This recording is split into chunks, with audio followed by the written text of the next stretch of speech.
Okay, I'm Raman Velayudhan. I'm the coordinator for Vector Ecology and Management Unit in the Department of Control of Neglected Diseases, Tropical Diseases. Basically, my responsibilities include basically the global coordination of dengue and vector control of most of the arboviral diseases. So that's basic my responsibility. We have made positive advances, but on the contrary, what have been the biggest challenges that we've faced in combating dengue? Well, we are still facing the challenge. The challenge is, of course, we still need to address Aedes mosquito and control their breeding sites.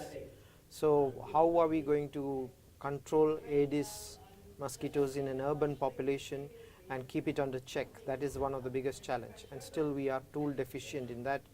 In a sense, we really need much more vector control interventions which are sustainable with community support in an urban area.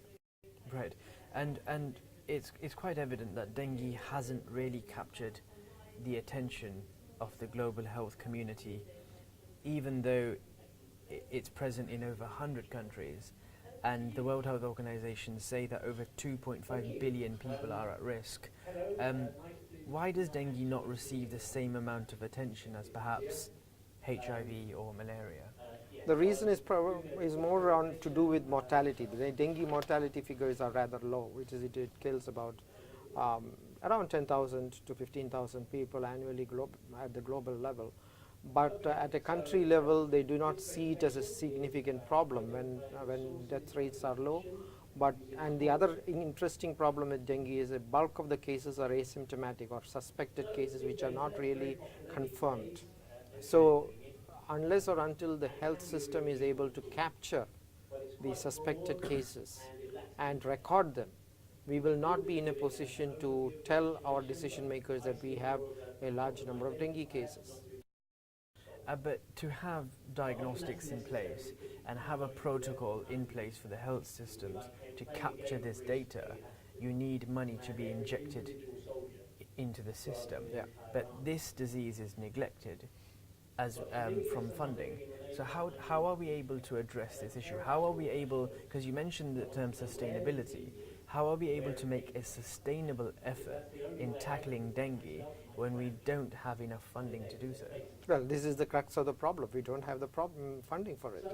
So the issue is we need to address the issue of dengue as a problem in urban areas, and Aedes control in general, because now you have 4 diseases transmitted by Aedes. So using that as a sort of a selling point, we need to strengthen the systems, including diagnostics, which can be a multi-panel diagnosis of viruses, which should be improved, and in that way we would be able to record more number of cases. And do you think this can be fostered through a multidisciplinary, collaborative approach? I think so. Definitely, we need a good deal of collaboration between the industry and all partners who are interested in this field to develop the technologies for this. And is there any particular collaboration that you would like to see in the near future, especially if we are to meet and exceed the Sustainable Development Goals? Well, the collaboration is, of course, at the country level, and at the private sector involvement has to be there to develop better tools, essentially both for diagnosis and treatment as well as vector control.